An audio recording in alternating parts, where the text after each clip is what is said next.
But what we're talking about today is, and in this segment, is really like, what is a box run? You know, like, what are we looking to do? No matter what the scheme is on the outside, is do we have the numbers in the box to be effective and be able to execute without them having extra numbers on us? And so game of football is about numbers and leverage. And so if I were to draw up just our 11 personnel and we just say, hey, look, we're going to put 2 to the field, all right, for us, all right? And so we're playing it like this, and let's just we'll give them a 4 down. Let's say they're playing a 3 to the sniffer, all right? Corner, freeze kind of down, strong, nickel, okay? And then the corner here, all right? So when our quarterback comes up to the field and we say, hey, we're running inside zone, all right? Inside zone to the left, okay? Of course, up front, we're looking for combos if we can get them because we're a vertical push team. You know, one thing we don't want to get done on the front side is get beat inside. So we're a base turnout here, base turnout here. We're a combo on the shade with eyes because we ID that guy because that's play side force on inside zone, okay? So that means the center, all right, they're going to work, you know, this single on the backside, all right, back to that backer, okay? So we want to get vertical push. Then when he makes eyes, then we got to work. He's got to take it over. Of course, backside tackle, if we're running inside zone, is he's a B-gap protector, all right, and then he's up to backside backer. Now, within that scheme, anytime with our sniffer, okay, we call inside zone to him, all right, or away, he is always responsible for inman on the line of scrimmage away from the call side. So this time, he happens to be to the call side, all right? So that means he's going to split flow and he's going to kick inman on the line of scrimmage. If he was over here, then he would scoop that guy. So our quarterback knows there is no read on the mesh. Now it's just box.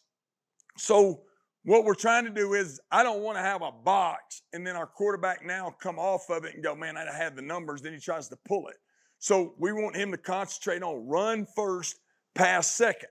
Now, this here, so let's say we're calling it Indy. All right, for us would be Indy Black. And we're going to call it 2. All right, Indy Black 2. So 2 tells us when we tag a 2, this is always number 1, number 2. All right, and if we had a receiver inside of him, all right, then he would be number 3. Okay, but being that we don't have a receiver on the inside, all right, it's just number 2. So that means we're going to bubble 2. Okay. Bubble 2. Now, we didn't add a tag to it. We just said, hey, Indy Black 2 with a number, which tells the Z. Now I'm going to MDM this. So he's got eyes for force and force. So if the corner becomes the force now and fires, he takes it. Now H has got to catch and outrun the nickel. Okay? If the corner bails, all right, they may roll it or whatever, okay, or they roll him down, get him in the box, or bring him off the edge. As soon as the corner rolls, we know this becomes force, so now he's got him, okay? So he would work the nickel on force. So the quarterback's eyes, okay, if he's looking front side, okay, is what can create numbers in the box? Well, that guy right there, okay, on the front side. So if this nickel was to try to get in the box or walk down, then now we need to be working the bubble on the perimeter, okay? The other thing that helps within this box is everything on the backside. Our quarterback, when he comes up to the line of scrimmage, has always got a yes-no on the backside, always. Pass game, run game, play action. There's always a yes-no. The first thing we teach to the boundary, okay, this ball's into the boundary, is he'll run a drop, all right? So for us, it's a hitch, but it's not really a hitch. We're running 6 yards, and then we're just going to flip around to the quarterback as quick as possible, put the ball on him.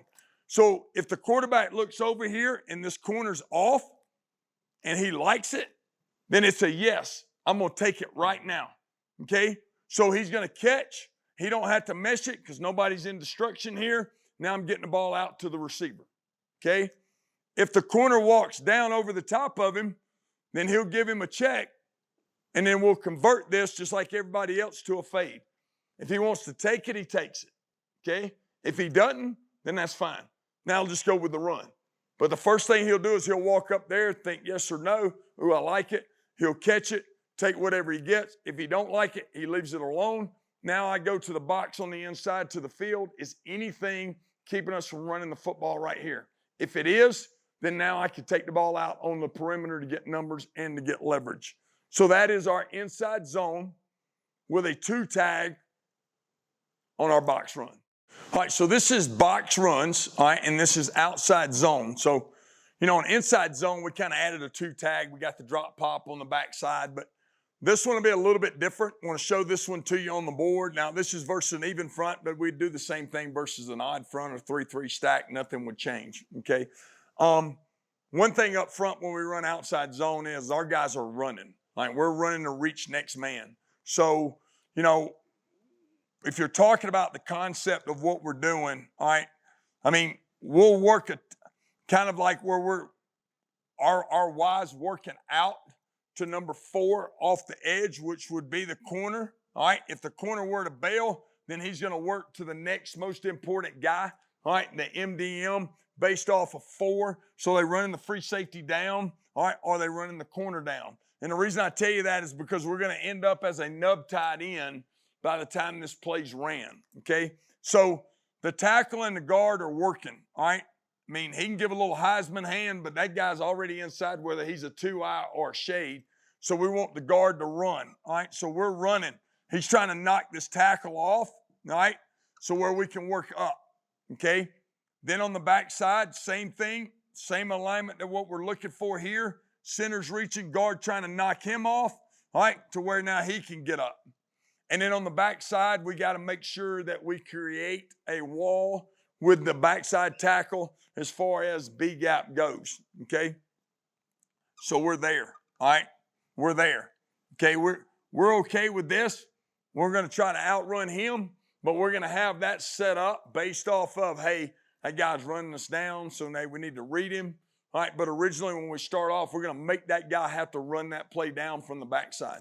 Now, I told you about some of our motions and what we do. You know, one of our motions is what we call fast motion. So here we would X fast it, okay, to give the quarterback a read. So he would fast behind the quarterback, full speed, okay? We have a saying, or not a saying, but a standard in what we do on offense. If they run, run it. If they pass it off, then pass it, okay? Which means this, if we run and this corner runs, then hand the ball off on outside zone because we got numbers, okay? But if they pass it off, all right, if they pass it off to keep numbers here, especially here, to have run support, and we fast it, then now we want to throw it, okay? So now we want to throw it on the bubble as he gets out here a little wider, all right? So now he's got 1, he's got 2. So this here now is us running outside zone to a nub tight end after motion, and then he's looking for support. Do they roll it? Do they run with it? What do we have? Do we have the outside zone? No, they got numbers. Then now I've got to throw the perimeter screen outside. All right.